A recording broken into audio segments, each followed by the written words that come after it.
Hellraiser remains close to me. I have weathered the storm with some questionable choices throughout the 10 films? I'm still hanging on to the idea that this will all get back on track. To be honest, I didn't think the Hulu Hellraiser was all that bad, and a solid start to get back to greatness. But where and how does it go forward? The first I saw was Hellraiser 2. I remember renting it on VHS at our little legendary video rental store. I had got out of school on a Friday and we went for rentals for the weekend shortly after. Per the norm. This was how I got into so many things, by the way, like Hellraiser, for example. I'd pick a movie or two depending on budget, sometimes a game, almost always based off the artwork on the presentation case because I didn't have any access to any information other than the back of them. While my mother got ready for a night shift, I thought I'd put Hellraiser 2 in and watch it early. I remember stopping it several times over the entire weekend and only watching it during the day. It was something my mom wasn't about to watch with me at all, or any friend that I had at the time. My little sister was certainly not going to watch it with me. I was definitely afraid to watch it in the dark. But by the time Hellraiser 3 came around to theaters, I was a fan, seeing the original at that point as well. 1 and 2 are by far my favorite, and Inferno, the franchise's 5th installment, isn't all that far behind. From what I've seen online, not many like this one. Am I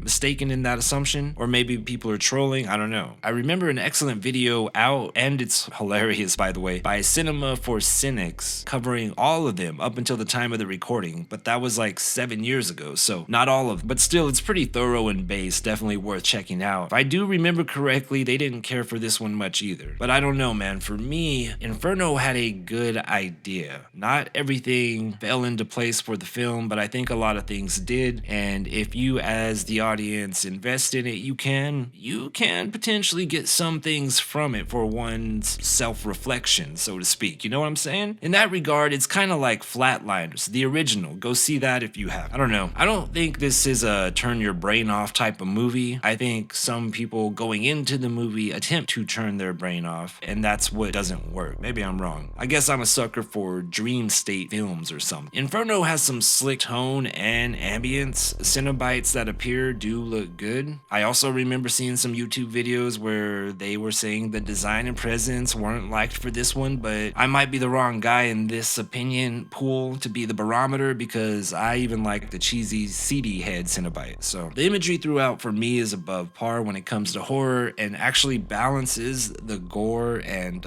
psychological terror ratio better than like I'd say 80% of the other films in the franchise. Just my opinion. When this movie came out, it's a plot twist that wasn't as badly beaten to death in our heads as it is today. So if you watch it now for the first time, yeah, you're probably gonna figure everything out pretty early on. It doesn't take away from the creativity of the movie at its time, which is, if I'm not mistaken, like 99 or 2000. But even besides that, I believe this was done better than so many of the others that have done the same thing since its release. You know, the only thing this one includes over all of them, or the majority of them, is it contains my all-time favorite horror character. So maybe there's a bias there. I like the idea of a lesson being taught as it returns to the roots of the franchise's OG days and in a more meaningful way. The reason Pinhead is my favorite is partially his appearance, yes, partially the voice of Doug Bradley, yes, but I also like the hooks and chains. They used to scare me big time when I was younger, but I understand Pinhead to be holding up a mirror. So going into the movie with that context may be something that adds to it for me.